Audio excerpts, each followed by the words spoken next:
Bonjour, bienvenue, ici Monsieur Korishi. Donc ça c'est la deuxième vidéo.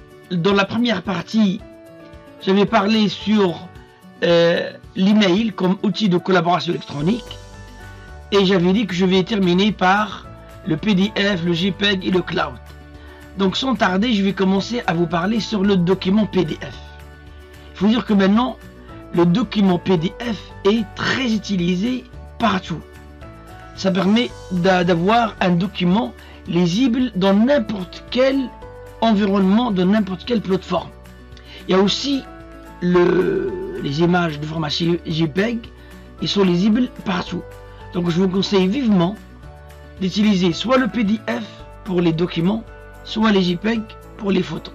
Si vous voulez être sûr que votre document sera lu exactement comme vous voulez vous par vos collaborateurs. D'abord, c'est quoi le mot PDF rapidement, je ne vais pas rentrer dans les détails, ça vient de Portable Document File ou Portable Document Format.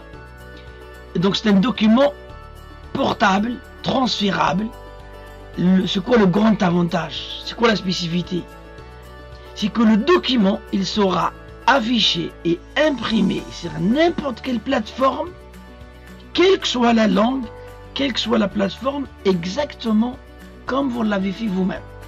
C'est la société Adobe en anglais, qui ont fait ça, et pratiquement aujourd'hui, tout le monde l'utilise. Pour lire, on a besoin d'un lecteur, qui s'appelle Acrobat Reader, et pour créer, on va en parler, soit on a le Acrobat lui-même, la version pro payante, ou bien pratiquement le PDF, on le trouve sur le web, sur Word, sur le Mac, dans les smartphones, etc. Donc l'avantage d'un document PDF, c'est qu'il reste identique, gardez-le en tête, quelle que soit la plateforme.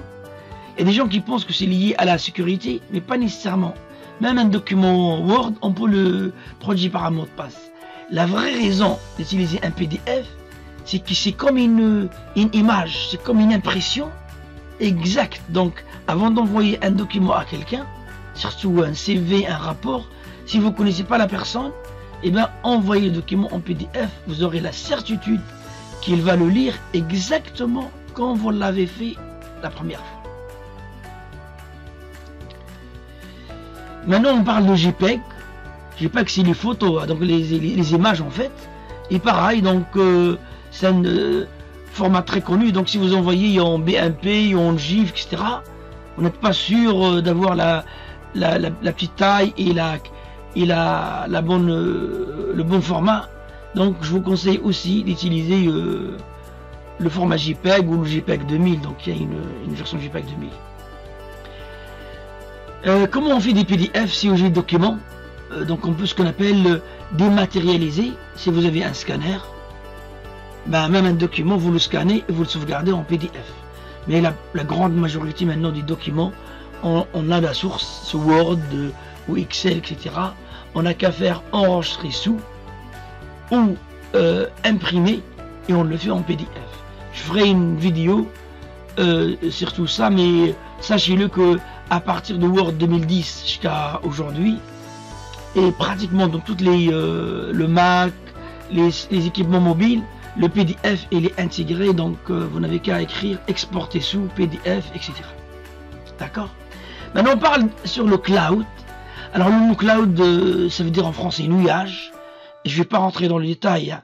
Le domaine de l'informatique sur le nuage ou le cloud computing, c'est un grand domaine qui est en train d'avancer jour après jour. En gros, je voudrais vous parler sur deux choses qui vous intéressent pour la collaboration. Les applications en ligne, ça veut dire travailler directement en ligne. Maintenant, beaucoup d'applications proposent, au lieu d'avoir Word en ligne, et ben on a Word directement, au lieu d'avoir installé sur votre PC, et ben on a Word directement en ligne. C'est aussi valable pour le iCloud d'Apple, pour Google, pour Dropbox, etc. Et deuxièmement, et c'est ça le plus important, qu'on utilise beaucoup, ce qu'on appelle le stockage en ligne ou le cloud backup. Vraiment avoir un disque dur entre parenthèses pour vous, gratuit ou moyennant un abonnement pour stocker vos informations qui seront accessibles de n'importe quelle plateforme. C'est vraiment pratique, quoi. Vous devez connaître ça. Donc vous avez des documents sur PC, sur portable, sur équipement mobile. Ils passent par le cloud, donc c'est généralement Internet ou autres services privés. Il y aura des serveurs qui vont stocker pour vous, etc. D'accord? Donc comme on l'a dit, on va parler rapidement sur les deux grands services des clouds. Par exemple, là vous aurez besoin traitement de texte en ligne. Si vous n'avez pas Word ou Excel, eh bien vous pouvez le faire directement en ligne. Google le fait, Microsoft le fait, Apple le fait, etc. Et deuxièmement, on va parler un petit peu sur le stockage des données. D'accord? Donc pour tout ce qui est traitement de texte en ligne, eh bien vous pouvez aller sur Google Drive, ça marche, Drive, et donc vous pouvez ouvrir un document, document Excel, document texte, etc. Pareil, je ne l'ai pas écrit ici, mais c'est valable avec Word, ça marche très très bien en ligne, il faut avoir une bonne connexion. Et aussi valable pour le iCloud, donc même si vous n'avez pas un équipement Apple, vous pouvez utiliser Pages, Numbers de Apple directement en ligne. Je ferai une vidéo pour vous parler de tout ça. D'accord? Donc ça c'est un exemple d'un document sous Google. Et vraiment on peut, c'est pas le but hein, mais juste pour vous dire que même si je suis pas chez moi, même si j'ai pas Word installé ou Excel, etc., je peux faire un document rapidement, le stocker sur le cloud et le partager. D'accord? Voilà quelques exemples de stockage maintenant. Il y en a beaucoup franchement, mais le plus utilisé, Dropbox, très connu. Vous pouvez avoir avec la version basique 2 Go qui est pas mal, hein, gratuit. Google Drive, vous avez 15 Go gratuit. SkyDrive, désolé, maintenant on l'appelle OneDrive, ils l'ont changé. J'ai pas changé mon cours depuis, il s'appelle OneDrive. Et je pense que vous avez jusqu'à 25 Go. Et après, moi en tant que prof, j'ai 1000 Go. D'accord? Apple, pareil, vous avez avec votre compte Apple, vous avez 5 Go. Et honnêtement, pour 1 euro de plus par mois, rien du tout, vous avez 50 Go. D'accord? Je vous laisse voir ça tout en détail. Il y a d'autres solutions qui proposent des services vraiment intéressants sur le cloud. Voilà. Je pense que c'est terminé pour cette fois-ci.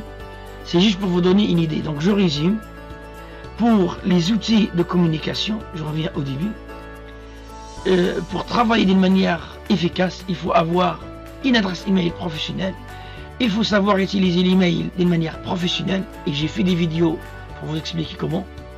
Lorsque vous envoyez un document, il faut toujours privilégier le PDF, surtout lorsque vous ne connaissez pas la personne à qui vous allez envoyer. S'il y a des photos, envoyez-les en JPEG. Et il faut apprendre à utiliser le cloud parce que ça permet de collaborer d'une manière très efficace. Et même pour vous, ça vous permet d'avoir une copie tout le temps sur le cloud. Encore merci de votre attention. À bientôt pour une nouvelle vidéo et bon apprentissage. N'oubliez pas de s'abonner pour rester au courant de mes futures publications. Au revoir.